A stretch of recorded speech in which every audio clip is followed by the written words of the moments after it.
If you were born with the weakness to fall, you were born with the strength to rise.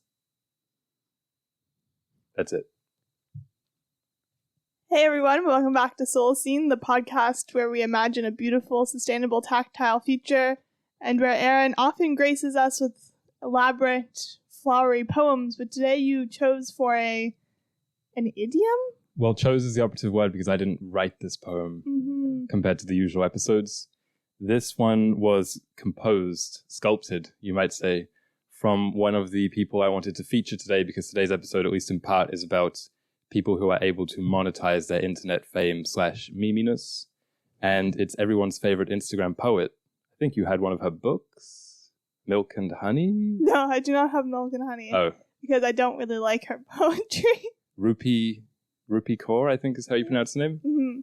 But yeah, so she wrote that. She published it to IG in September 2019. Okay. To wide acclaim, just like most of her works. So I thought. I thought that's a good person to start with. I don't even think of people who are internet famous in that way, but okay. I think we'll have a good discussion. So Sure. We're going to talk about people who are able to monetize their internet fame. We're also going to talk about how we identify with brands and how the internet perhaps fosters that. And then at the end of the episode, we're going to get into a bit of a deep dive into how the internet has changed photography and other traditional industries. And yeah, let's jump into it. But before we jump in, if you like Solar Scene, if you like the podcast, subscribe and leave a review on one of the many podcast-specific apps like Apple Podcasts or Spotify or Google Podcasts. Yeah, it's super helpful. And if you want to see us, we're in broad daylight. It is 9:25 a.m. as time of recording, but it looks like we're in shadow just because of rain clouds. Yeah. We're on YouTube as well, Solar Scene Podcast. And if you like touching things, you can touch our words, buy one of our zines through the link in the description. And yeah, so the first question is about people monetizing their internet fame. I thought it'd be a bit more interesting. I'm guessing you focus on the meme people. Mm-hmm. So I was like, I'll take a wider look at fame itself. What has the internet done to fame? Has it kind of killed celebrity, or has it only made it stronger? We touched on this a bit in our episode about influencers, but I was just kind of zooming out and I was like, you can kind of look at the world, I think, or history in 3 different epochs with regards to celebrity so far. And there's like the time pre-mass media. So like if you want to talk about radio or newspaper or the printing press, like there's different definitions on when that would be. Mm-hmm. But something like from the start of humanity to the 16, 17, 1800s. Mm-hmm. I know people talk about Einstein as the world's first like global celebrity, but I don't know if you want to talk about like national celebrities before that. So, that's a bit of a gray area. And then there's the time from that period until I think the internet. And then there's a time which we're just starting, which is internet onwards, from like 2000s onwards. And I think it's really interesting. You can say a bunch of different things about this, but chiefly the way it's kind of fragmented celebrity, so that someone could have literally 100 million followers, 100 million people who recognize them, laugh at them, sing with them, enjoy their content. But then if you put them in front of like your parents, as is often the case, when I was watching like red carpet or award shows with my parents towards my last few years living at home, and there'd be the odd internet celebrity hosting or there for a song or something, and they would always just say, they would just not recognize them, right? So It's kind of funny how someone could be really famous to some people, but then an utter nobody to everybody else, which is, I think, what so far defines the internet's era of fame. Yeah, I think it's developed a second tier of fame. Yeah. There's the people who can sometimes transcend from internet fame to wider acclaim by getting a Netflix show or being featured in a movie or what have you. But even then, they're kind of like, they might be the most famous on the internet, then they enter the Hollywood sphere. Yeah. And they're just like a bottom, like B-tier celebrity, basically. I think it's not good for the water cooler. Like, it's not good for community because everyone's going to, like, you're not going to be able to say, oh, did you see what such and such wore to the red carpet? Because most people aren't watching the red carpet shows anymore because they're watching Twitch or they're watching their own, like, there's even just 1,000 different award shows that people can easily watch now without a broadcast. But it is maybe good from a more decentralized point of view where you don't need to get that Hollywood stamp of approval anymore to make a living in certain, like say the entertainment industry, which I guess is what dominates most internet fame, entertainment, because everyone goes on there to laugh and be entertained and to watch silly things. I also think fame has kind of become this attainable, almost social currency now. Whereas before, maybe it was just like, there's them and us. Now it feels like every high school has 11 people who are influencers or something, or are making some side money, or who put a lot of time into it and want to monetize it in some way. And also there's the fact that maybe dominating this third epoch, as I said, and maybe a bit of the second, because people could probably mention a lot of examples from the 1900s about people who are famous without talent. Whereas I think for most of fame's history, if that makes sense, you probably had to be famous for something. And now it's like increasingly most celebrities are famous for nothing. Yeah, so, literally just for their ability to game the system to an extent. Famous for being famous. Yeah. Like, that's the skill in itself. Exactly. Like, there's basically a bunch of guides on the internet of how to become an influencer and make money off of it. And it's not get really good at something and then people will trust you. It's be able to take the right angles of the photos and then people will trust you. Use hashtags well, etc. Yeah, exactly. I was inspired a little bit by the episode of Hot Ones featuring Gary Vee that I watched a few years ago. At the end of each episode, they have the guest do something, play some little game which is specific to their kind of niche or their talent. So for Gary, they made a kind of like a draft board like you would see for like an NHL or NFL draft, with different social media stars / celebrities. And they were like, you have 10 points. You have to pick, your team. And the top tier ones who are like the most famous, they cost 4 points. And the lower tier ones, the least famous, they cost 1 point. And I remember him being like, yeah, there's the yodeling girl. She's still got some potential. Like he was looking at it like really like a talent agent would, or like a sports team scout would, which I thought was really interesting. So I kind of did similar. I grouped them into A tier, B tier, or C tier, because I feel like you hear that with celebrities often, not so much with the internet because it kind of flattens things, but you still hear like, oh, they're A list, they're B list. And I thought we could just discuss, there's 2 examples of each, discuss them, what would their career path have looked like in the solo scene. Okay. Let's say. So the A tier is for people who I think are talented, or ostensibly talented, meaning they achieved internet fame as a secondary thing for, like they were offering something else, usually artistic. So the first one is the poet Rupi Kaur. She has 4.4 million IG followers as of now. She's 3 published books, which have sold over 11 million copies through her minimalist poems and illustrations. The first of which, Milk and Honey, she published at age 21. Makes you feel bad. As an aspiring writer. The thing with her poetry is that I think at the time when it was published, perhaps it was fresh and new, like the minimalist poetic style. Okay. But now I think it was like 2013 or so. Yeah. So like it was fresh then. And so I see why she became popular. People liked the little snippets. And I think with the internet, people really like feeling like they can do it too. Yeah, that's a good point. So people will follow those who... #relatable. Who are relatable and not those who are like writing epic poems. Yeah. Because that feels unrelatable. Or trying too hard or false or something like that. Yeah. So I think it's fine that she's famous. But in the solo scene, I'm saying she wouldn't probably have been posting this to IG, or would it have gained traction that same way? I could see it gaining traction in the same way. I think, like she's a poet, and poetry is great in any form, and we want more poets in the solo scene, so she gets a pass. Shout out to the website Hello Poetry. That's a really fun and like poetry-specific social media type website if people are interested. Also, if you were born with the weakness to fall, you were born with the strength to rise. Just want to shout that one out again. Just dwell on it. Second A-list, or A-tier, I guess, is Brockhampton. I don't know if you know about them. Not really, no. So they've since disbanded, like a hip-hop / pop group. Okay. Formed through the internet. They were formed in 2010 through a Kanye West forum. Okay. Which I thought was really funny because they became like, not quote unquote just internet musicians, but quote unquote actual musicians. Like they released, I think, 8 albums. They toured. They did Coachella. They were like, one of their albums at least was Billboard #1 when it was released. Like all that, like legit musicians with actual features and stuff. And I think that's a great example of the internet. Also, like a few of their early albums or music videos were crowdfunded through Kickstarter. Like I just think that's what the internet should be for when people talk about the internet and the arts. Yeah. I think that's really a good example. That sounds great. It also, this is making me think a bit about how in Hollywood, a lot of the A-list celebrities are old.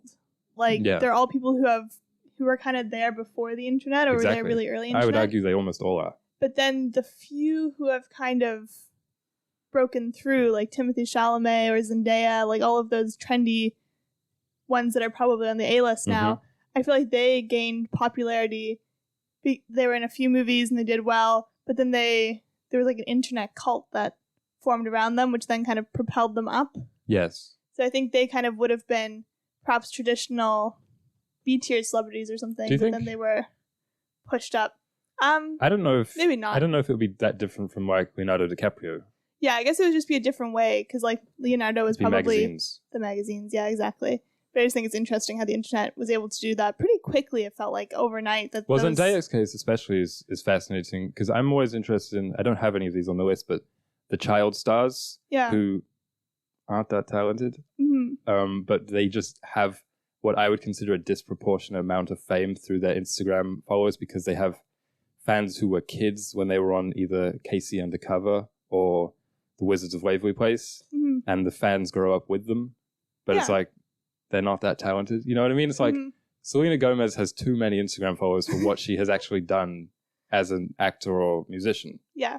But it's because there's that sentimental attachment to it. Yeah, I'm always shocked when I see people who were on like a random Disney show and they have millions of followers. I'm like, I didn't know their name when I was a kid because you just like watch the show. But now that's the thing. Now the kids do know their name. Yeah, and it's like they've monetized their childhood fame in a way that I feel like that wasn't always the case. Yeah. You'd have to really like keep grinding to like then make it in the industry. I don't know if they were really grinding because they were still like Disney.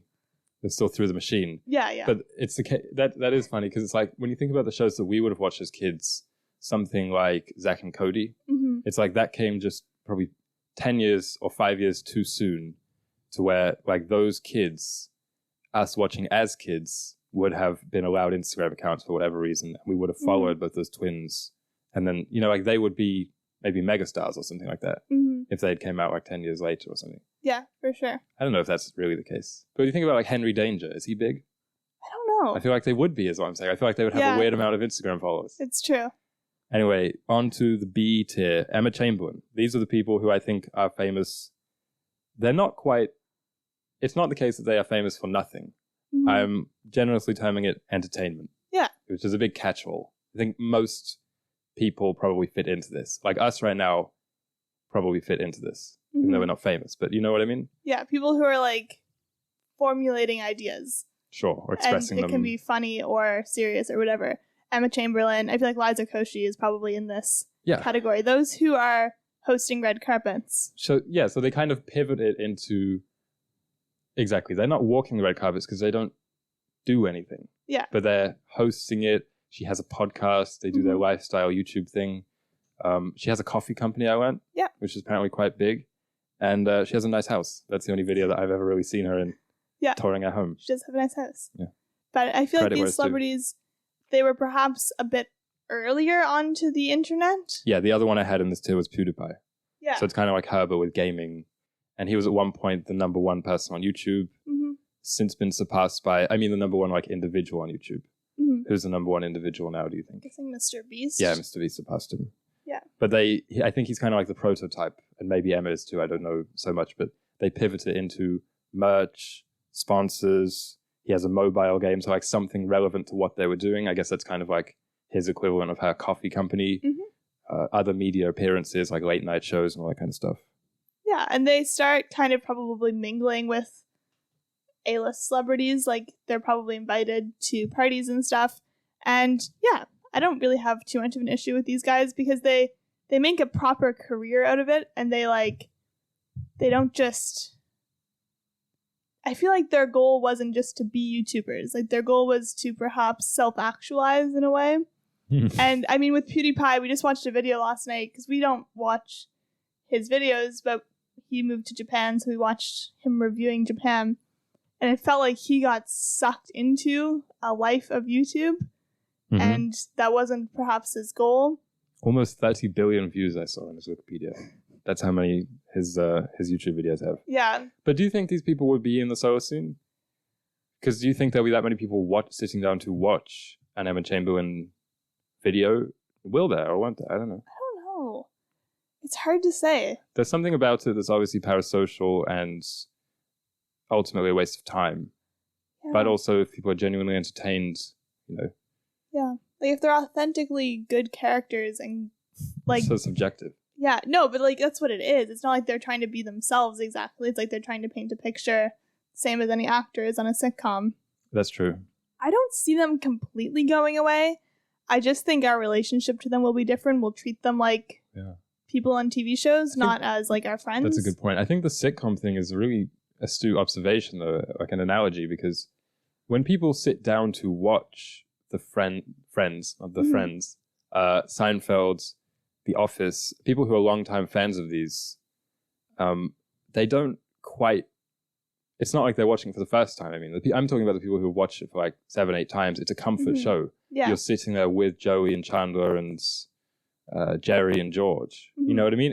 It's actually much the same way to when people watch YouTubers and that's like their friends. Yeah. But they're not really their friends, obviously. Yeah, so I think that will continue to an extent in the soul scene, but it won't be exploited for marketing purposes because all of these people, to an extent, have been exploited to sell products because how our brains work is we trust people that we're familiar with. So if on Friends they're doing product placement and George is drinking, because George is on Friends, if Monica is drinking like a Pepsi, then you're like, oh, Monica drinks Pepsi, I drink Pepsi too. Yeah. And like it's the same as product placement in shows. With NordVPN?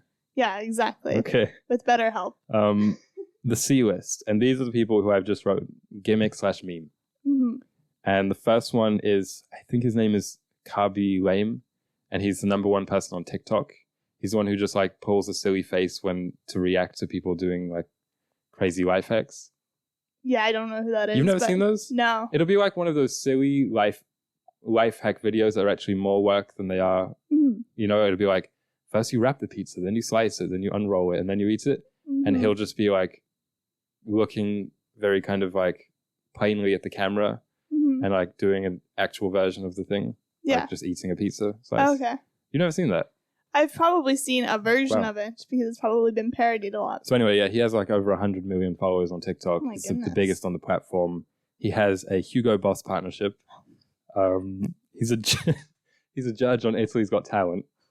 And then I was trying, but also I know how shockingly unreliable the internet is for matters of money or net worth or ad revenue and that kind of thing. But I think the ballpark figure for one of his videos due to sponsorship is like 700,000 per TikTok. Oh my goodness. Yeah. Well, I don't think that will exist in the solo scene because he's not bringing anything. He's bringing a touch of comedy, but that's the kind of comedy you get from your friend. Yeah, exactly. So like it's like when you watch a movie with a friend and you're all pulling faces. And exactly. You're like, it is like that. This is silly. Like that will just be replaced with real life relationships. And second in the gimmick tier is Salt Bae. Salt Bae. Infamous appearance at the World Cup finale. I personally have a soft spot for it because I just think it's so kind of, I don't know, I just think the goal of him to appear during the World Cup final, just running onto the pitch and like trying to take a picture with Messi and touching the trophy and everything. And I know there are a lot of football fans who were affronted at this, being like, how could Salt Bae, like only the players and stuff are allowed to touch a trophy. I think it's hilarious. I think it's just really funny because he just has, I feel like he probably thinks he's an A-list celebrity. Yeah. Like he thinks him and Messi are like on the same level. Yeah, well, Messi for sure visited his restaurant. So here's what I learned about Salt Bae. He has a Turkish name I'm not going to try and pronounce, but he had restaurants before the Fame. The Fame, do you want to guess what year that was, by the way? 2015? 2017. Oh. I know, it feels like it was earlier. Yeah. But the viral clips of him sprinkling the salts or whatever, he had fame and like he basically traveled the world, or so his Wikipedia says anyway, learning how to cook and like working at restaurants for free so he could learn techniques and like all this. So he's like, kind of like a Ramsay origin story. Like he was a cook. I don't know if he's trying to present himself as like I don't want to believe it because everything I read about his website or his restaurants is that they are terrible. Is that they are awful. Like worst burger in New York, worst steak in New York, just like only functions as dinner theater, ridiculously overpriced. The meat is just awfully cooked, which I also just find funny. Like because to all of these internet celebrities, there is an element of fraudulence. Yeah, and I just feel like he embraces it to this degree that I don't know. I love it. It's kind of funny. So he has restaurants all over the world, but obviously since the viral clip, he opened more and got more famous friends / guests. Yes, visiting. that makes sense. Yeah. I always wonder with those cooking influencers. I'm like, I wonder if the food tastes good because it could just taste disgusting. Matter. And there's probably like 50% of the videos that are recommended to me are like, hack, make these like healthy peanut butter cups, and the ingredients are like chickpeas, burnt toast, pepper, but then it looks like a peanut butter cup. So I'm sure there's lots of people who go and make it, but it's like but I think a lot of those are gain traction for being ridiculous, and there's a self-awareness where they know it's ridiculous. And I feel like Salt Bae plays into that as well. Would you go to his restaurant if you could afford it? Probably not. Like with food, I go for the grandma who cooks. Who would give you a steak for like $2. You don't think it would be funny though, like him leaning over the table and with that long knife shoving the piece of steak into your mouth? Oh, there was also this thing, there was like a big lawsuit because some people got burnt at his restaurant. One of the fire shows went wrong. Oh no. Yeah, one of them was also closed down for, I don't know. Yeah. I feel like there should be a crossover, like a Kitchen Nightmares at one of his restaurants. I mean, I'm going to need royalties on that idea. Ramsay shouting and Salt Bae just sprinkling. I could see that doing big numbers. Yeah, big numbers. I didn't have anything exciting about my updates. They were all just, the only interesting one for me was that Bad Luck Brian became a pastor. Because it was like, where are they now? And a bunch of them just like our normal lives. Yeah. And the one of him was him holding up his ministry certification. I was like, good for him. Who else though? I had Scumbag Steve, who made music videos and merch. Right, Scumbag Steve. Yeah. And then one of my favorite that I still sometimes will watch little clips of her videos is the girl who said I smell like beef. That was very early on the internet. I don't know that one. And it's Frickin' Bats. That's also her. But she still has an Instagram and still makes funny videos, and I think it's good. I see on your page you have written Salt Bae, friend of the stars.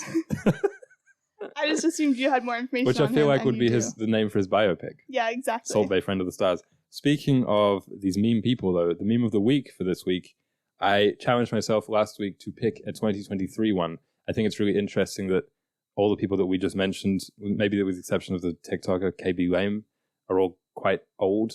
And also all the people that you just mentioned, they're all quite old, or it was a good few years ago now.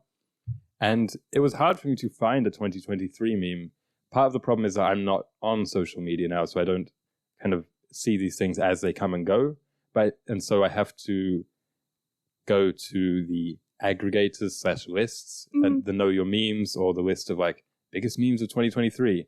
Which I think kind of by definition pick the lamest ones, or the ones that more people will know and therefore are kind of less funny. But I also think there's been a kind of fragmentation, and just like the cultural changes that we see everywhere else can really accurately be observed also in memedom, where things don't last as long as they used to. Yeah. I mean, with like Bad Luck Brian, people at the time were saying, wow, this is going to go so quick. A month goes by. But now it's like, I don't think it would be a month, and I don't even think it would stay big enough for the time it would take for that person to fly to Los Angeles or whatever to appear on Ellen or the Kelly Clarkson show. Exactly. Because now it just goes so quick. And also, with the speed, there's the fragmentation where everybody's part of a different subculture. So it's not just like internet memes versus traditional media. The internet memes themselves are split into like 1,000 different niches. So like I know of memes that kind of grow in different sport spaces, like football memes and stuff like this, but they don't mean anything to anybody outside of that niche, right? Yeah, exactly. So the meme of the week for 2023, this is so lame, is the Chinese spy balloon.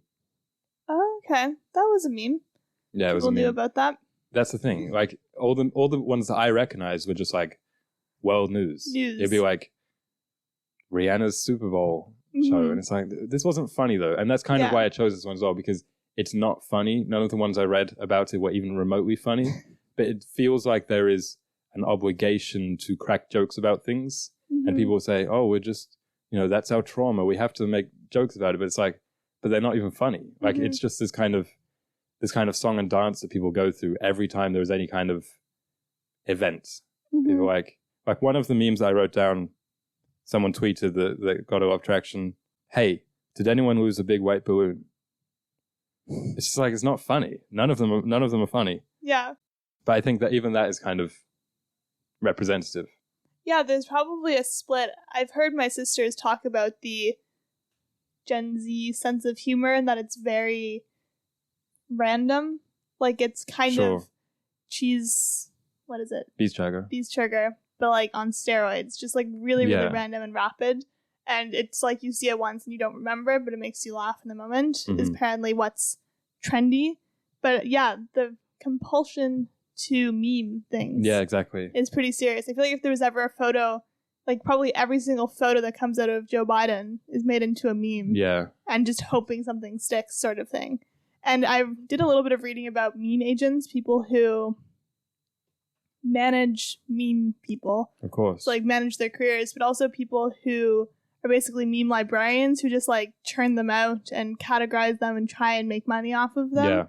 Meme farms, I guess is what they are. Meme farms. And I feel like that's not a great thing for the internet. It won't exist in the Solacene. It's just the case that it feels like anything televised and broadcast, people are just searching for any tiny expression or like any tiny thing that looks a touch genuine or maybe unplanned, and they blow it out of proportion. It's like, but it's never even that funny. Like, I remember even from the Oscars this year, that during one of the opening monologues, it cut to Andrew Garfield in the crowd, and he kind of made a face at the camera, and people were always like, oh, this is going to be a meme, this is so funny. It's like, it's not that, it's just like a face, you know what I mean? Like, everyone's looking so desperate for those kind of reaction images. And maybe a touch of it is like celebrities, they're just like us, and people they like seeing celebrities make faces. I think might be a big part of it as well. Yeah. But yeah, that really deliberate meminess as well. I think people don't realize how often these things aren't organic and like they are intended to be memes. Like, I think about like that Ellen picture at the Oscars, right? When she took the selfie, like that was very obviously like, we're going to try and make this go viral, and people would cringe at that now. But it's like, you don't realize that a lot of your seemingly unscripted or random moments are themselves intended to be memes. Yeah, exactly. Like, something else I saw on the list of biggest 2023 memes is like all the memes about Barbie and Oppenheimer, the movies coming out on the same day. And I was like, this is just a marketing push. This is entirely it's completely manufactured. Yeah. Same with all of the Wes Anderson trends on TikTok and stuff. It's like someone in the Wes Anderson marketing office was just like, this is a good idea. Exactly. Or even if it wasn't necessarily him, it's like the reason it got big is because these companies got behind it. Yeah, they amplify it. Yeah. So, identifying with brands. Are you a brand loyal man to any brands in particular? I probably am, I just don't realize it. You got the Nike swoosh. That's true. That's true. I remember, that was kind of corny. Like a few years ago, I was like, I'll drop the other kind of athletic branded clothes I have slowly and only buy one brand. But it wasn't out of anything other than I think it looks bad when they're paired together. Yeah. So I don't know if that's loyalty or just like an aesthetic thing. Yeah. Because it really could have been anything.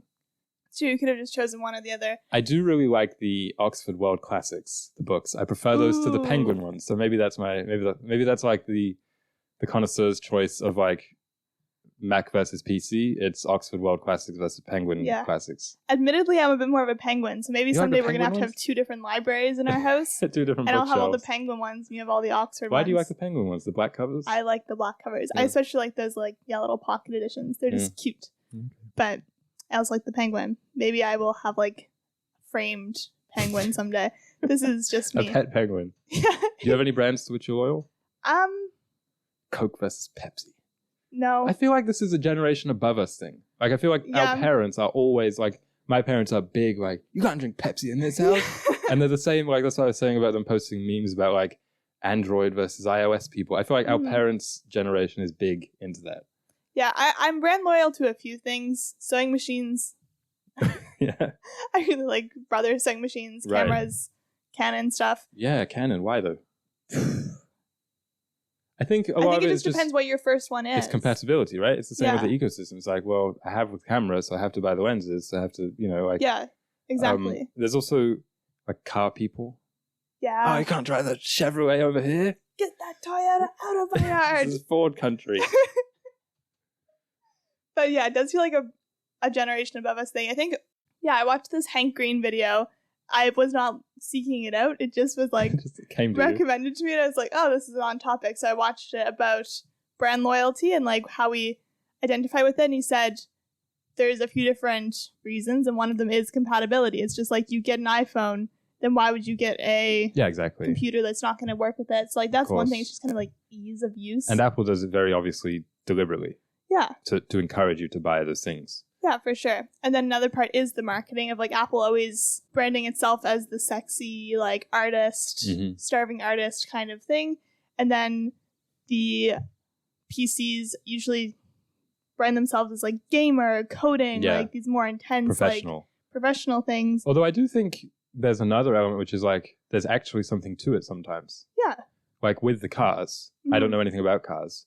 But I'm sure people are listening who like cars, and they'll be like, it's not arbitrary though. They'll say Toyotas actually are this, or, Fords actually are. So I feel like there is something, like with the Macs versus PCs, I guess that's something that I'm kind of brandy about. I think my life basically changed once I got a Mac just because of how much I hate having to use technology. Like I hate having to close pop-ups. I hate having to navigate menus and stuff. And so when it comes to that kind of thing, and I suppose it filters down to the iOS, Android, it's like some people like really easy things, technology, and some people like maybe more customizable or more powerful things. Yeah. So I guess there's something to that. For sure. There was also a study done. It was a Pepsi versus Coke study, just because it's like kind of the easiest thing because we've been so exposed to all the marketing. And they literally would drink them in an MRI machine. So like scanning the brain of like what parts of the brain pop up when they drink it. Really? Yeah. And if they were both unmarked, it was both in the frontal cortex. So like where we process new information. And then they would like make a genuine decision of like which one they liked. But if one of them was labeled and so it's 2 cups and both of them contain Coke, but one of them was labeled Coke, a different part of the brain lights up when they drink the labeled one. And that's the one that's like for memories and emotions and feeling lights up. And they're like almost always, from looking at the brain scan, they could then predict which one they would say they like better. So like if the memory part of the brain lights up, then that means they were going to like the one that's labeled, because then you associate it with comfort, with all of those fuzzy advertisements that you've seen. Yeah. So like they do actually have an impact on the brain, like when you've consumed a lot of ads, and also that contributes to your childhood. And like perhaps you grew up in a house where you only listened to country music, so therefore you're going to be loyal to like the country musicians, even if perhaps technically you don't like that type of music. Yeah. It's just like a comfort thing, so it's easier. And like it's just a less there's fewer obstacles in your brain to like process the information. So when that's the case, your brain and you tend to like things a lot more. And I think that really has to do with brand loyalty. It's interesting also because I don't drink pop, but I've tasted them both. And I think that if I were blind, I would be able to discern which is which. Yeah. And I know there's a lot of people who can do that. Like, but if it were not blind, like, and if they were just mislabeled or something, I don't know that I'd have a strong enough conviction to be able to say, no, that one's labeled Coke, but it's actually Pepsi. I know the Pepsi's sweeter, that's all I know. Do you have a preference? I like Coke more. Slightly more, though. I like it slightly more, too, but I feel like it's sweeter to me. Really? Pepsi's more savory, but that's just... I've drank very little pop in my life, I think. I guess, like, Nintendo, would that class as a brand loyalty? I think so. But it's interesting because that brand loyalty thing, like with Nike versus Adidas versus Puma or whatever, it has a connotation of there's no difference other than the shape of the symbol. But with media, there is obviously a big difference. Yeah. So that's more just a preference, I guess. Or like, I guess the opposite of this is boycotting brands or brands that you don't like. Mm-hmm. Like I would probably say I'm a little bit anti-Disney, Yeah. but it's for reasons. You know what I mean? Like it's not an arbitrary thing. Yeah, that's true. It's not just like some people who boycott Disney because they like hear something bad about it. It's like you've learned about it and you kind of understand it. I think this is something else I wanted to talk about in this category of like, because we don't have any identity, like we're always searching for it. Yeah. So we cling on to, I'm a Nintendo boy, I'm an Apple boy, whatever it might be. And I think in the Solacene, this will hopefully be eradicated to the greatest extent possible. Yeah. I think I was thinking about it a lot of like, will there be brands? And brands are like kind of new. They're like 200 to 300 years old, like really like everything being branded.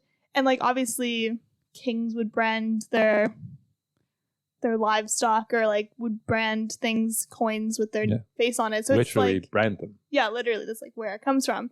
But branding as we know it in the sense of like creating a cute logo and like using that to like manipulate people. I feel like we can kind of do away with that and just like write your name on the clothes you make. Be like, I made this. If someone wants to return it to me, be mended or whatever. Like I still think it's going to happen in the Solacene because I've considered. Well, the Solacene itself is branding. It's a brand. Exactly. Yeah. So I think it'll still exist, but just will be less cynical and less like manipulative. It'll just be like, serve a more practical purpose.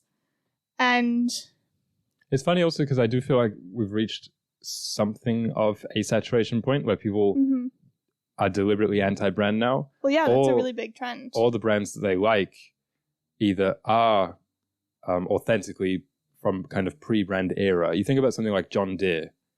You know, people are like, that's just the name. That was just the name of a guy. And I don't know the logo, but maybe it's like in cursive or something like that. Like those types of brands. People like that kind of thing. And so you see actual fake brands masquerading as that. Like what happens with the food things. You know, when it's like Schneider's ham.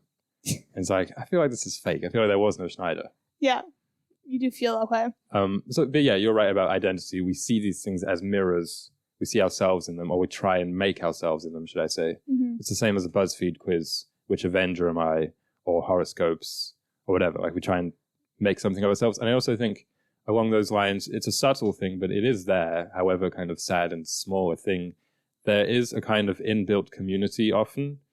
Like an example is the iOS Android split when people joke about, the green texts versus the iMessage. Yeah, exactly. You know, there's it's not a real community, but there is a kind of in-groupness there.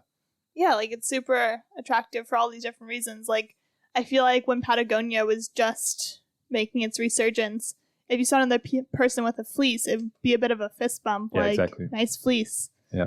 And same with like any brand that's up and coming. I feel like the early adopters have that kind of physical, like you can see people on the street wearing it, community.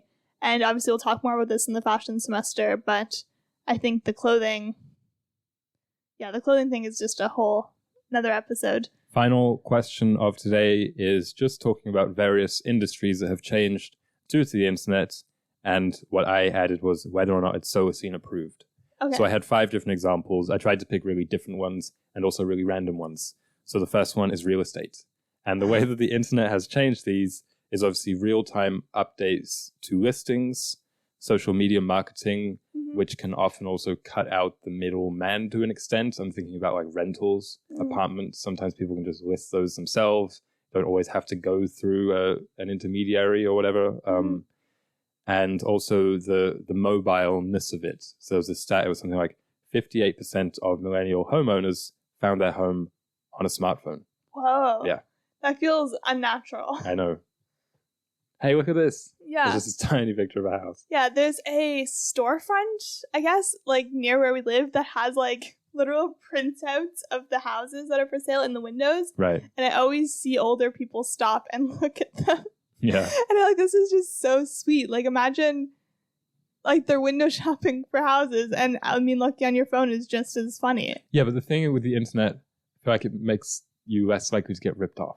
It's true. Like there's more transparency and you can be like, well, what's a house of a similar size? Exactly.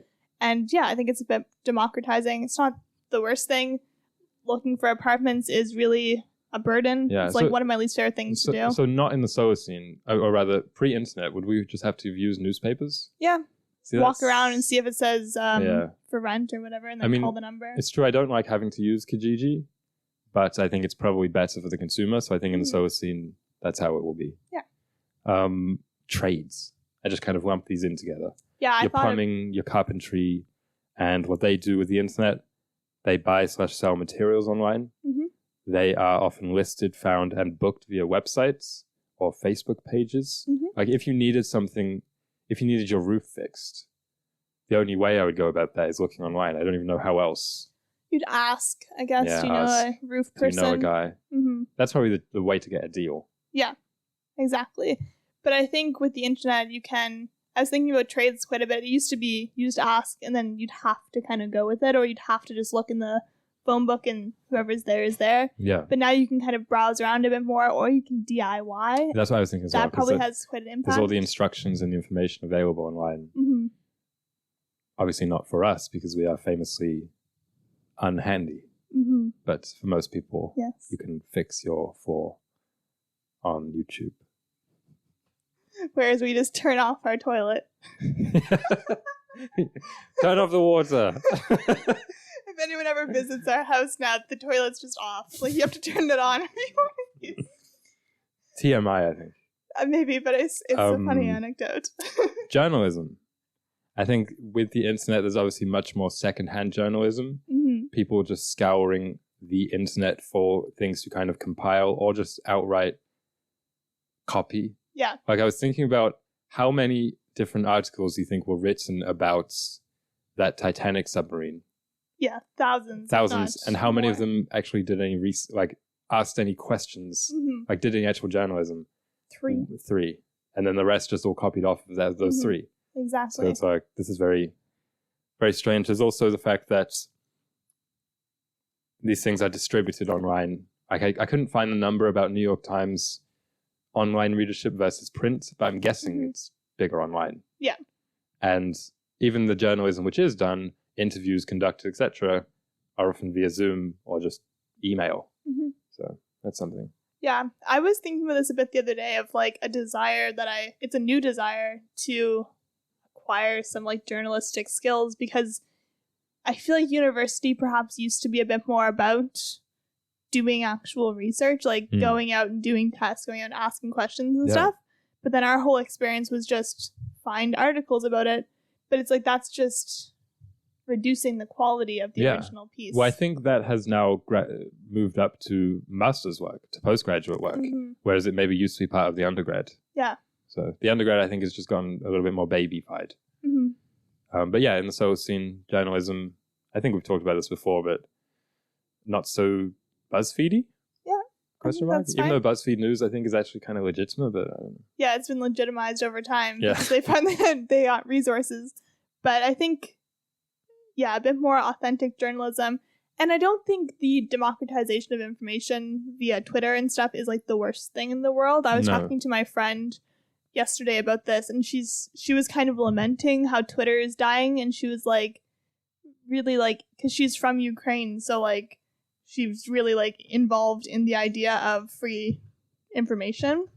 And she was like kind of afraid about the idea of that being shut down. And it's like, how will people get their news Yeah. if you have to rely perhaps on just the one local newspaper that's corrupt in a different way?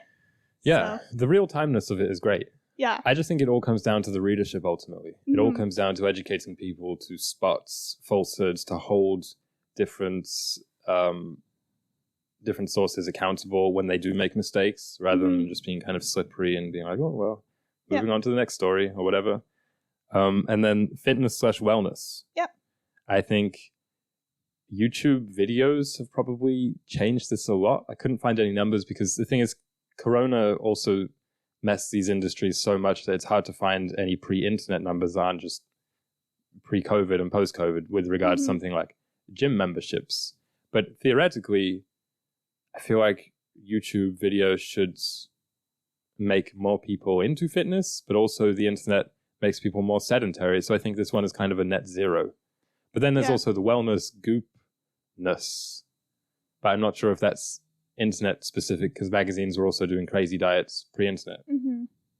I feel like also trying to get information on the numbers about these things is challenging because of how much the population has grown in the last Yeah, of course. 20 to 30 years. Because I was thinking is like people probably go to the doctor less, but obviously doctors are infamously like overwhelmed. But it's like, well, there's more people, also like more of an aging population, so like the doctors will have more people. But I feel like perhaps when I would have used to go to the hospital for like a cold or something just for like treatment, I would never do that now because I can find a remedy online or just like find the information virtually. It's a lot of conflating factors. Mm-hmm.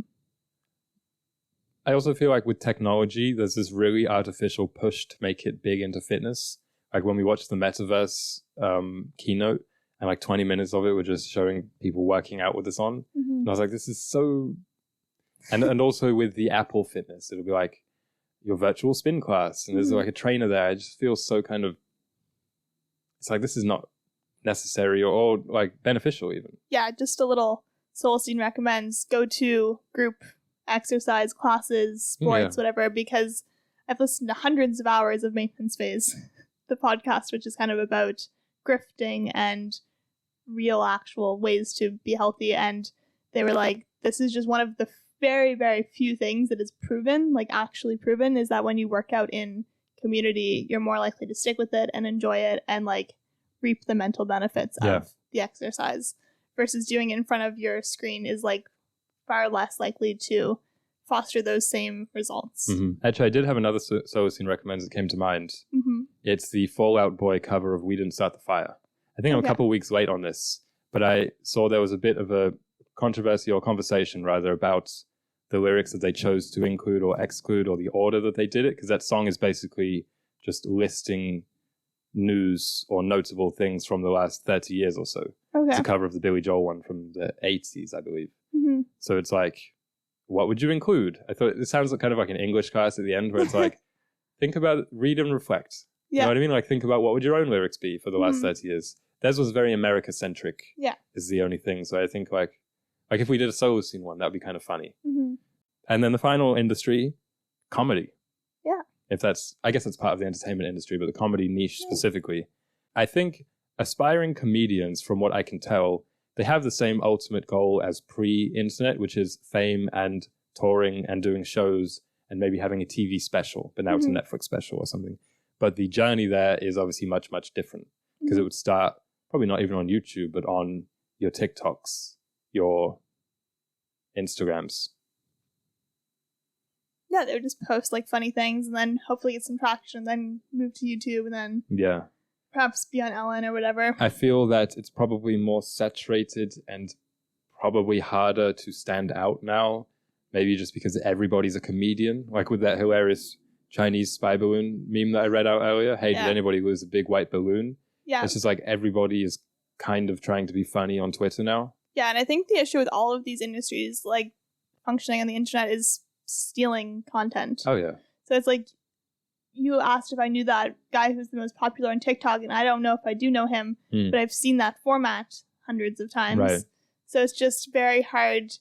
People don't necessarily associate the creator with the At the same time, it might be easier for said theft to be noticed, to be because things are dated. Yeah. Whereas, like, imagine if someone steals a joke before the internet. Yeah. Like, how would they be held accountable? Or how would people get the word out? Because even if one person figured it out, how would they tell people? Exactly. So maybe it's just become different. But I was also wondering if there has been a kind of internetification of jokes. I feel like a lot of comedians read things out or deliver things as if they were tweets. Yeah. In an interesting way. I think there's also a bit more of a, hey, I do that too, like that meme of like, I feel like there's a little bit of that before with comedy of like kind of the Jerry Seinfeld vibe of like, oh, we all have this in common. We've all seen airport food, or we've all... Yeah, well, I think it's all airport food now. Like I think it's all airport food. Every viral TikTok is just airport food now. Yeah. It's like, hey, does anyone know what this weird thing on the back of the milk cartons for? It's like airplane food. Even we got the joke wrong. Airplane food. Yeah. Okay, my final... to wrap things up, I have one more Solstein recommends, and then we'll leave you until next week, which is going to be the final episode of the internet semester, we're pretty sure, so tune in for that. Maybe.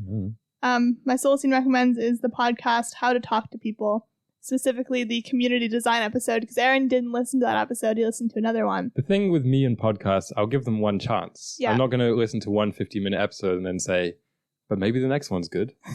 So that's But I why recommend with it to you. Solacene, we have to make them all good. Yes. Because if someone listens to this and they're like, oh, these guys are chumps, then they're never going to listen to the next week's. Mm-hmm.